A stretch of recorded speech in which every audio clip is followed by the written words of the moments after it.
Hi అండి, welcome back to my channel Padmaja's kitchen.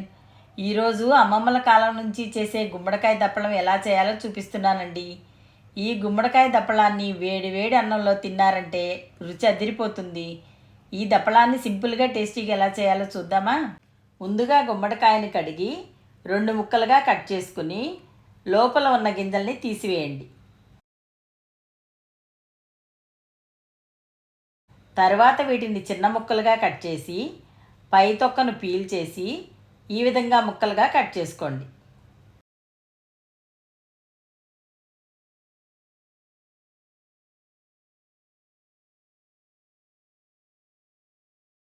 ఇప్పుడు నిమ్మకాయంత చింతపండుని తీసుకుని ఒక బౌల్లో వేసి 1 గ్లాసు వాటర్ పోసి నానబెట్టండి.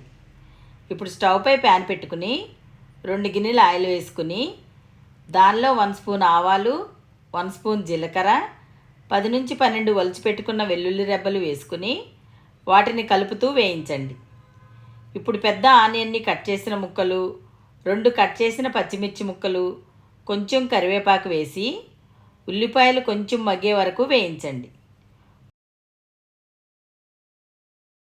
ఉల్లిపాయలు కొంచెం మగ్గిన తర్వాత దానిలో ముందుగా కట్ చేసి పెట్టుకున్న గుమ్మడికాయ ముక్కలు వేసుకుని అంతా ఒకసారి కలపండి.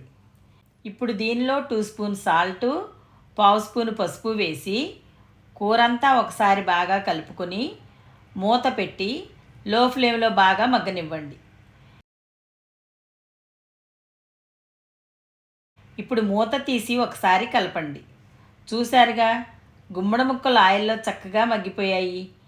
ఇప్పుడు దీనిలో 1½ స్పూన్ కారం వేసి కారం అంతా ముక్కలకు బాగా పట్టేటట్టు కలిపి మూత పెట్టి మరో 5 నిమిషాలు లో ఫ్లేమ్లో మగ్గనివ్వండి.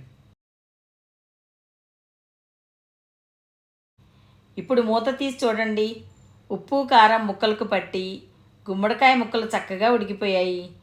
ఇలా గుమ్మడికాయ ముక్కలు పూర్తిగా ఉడికిన తర్వాత దానిలో ముందుగా రెడీ చేసి పెట్టుకున్న చింతపండు పులుసును వేసుకోండి.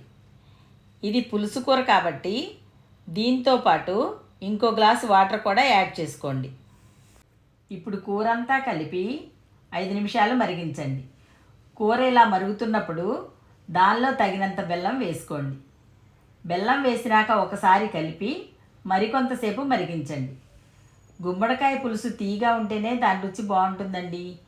ఇప్పుడు టేస్ట్ చూసుకుని ఉప్పు, పులుపు, తీపి చెక్ చేసుకుని కావాలంటే కలుపుకోండి. పులుసు ఈ కన్సిస్టెన్సీలో ఉన్నప్పుడు దానిపై కొంచెం కొత్తిమీర చల్లి దించేయండి. అంతేనండి, ఎంతో రుచిగల గుమ్మడికాయ దప్పడం రెడీ అయిందండి. గుమ్మడికాయలో చాలా హెల్త్ బెనిఫిట్స్ ఉన్నాయండి. తప్పకుండా మీరు కూడా ట్రై చేసి మీకు ఎలా వచ్చిందో కామెంట్ చేయండి. మా వీడియో మీకు నచ్చినట్లయితే లైక్ చేసి మీ ఫ్రెండ్స్కి, ఫ్యామిలీ మెంబర్స్కి షేర్ చేయండి. Thanks for watching.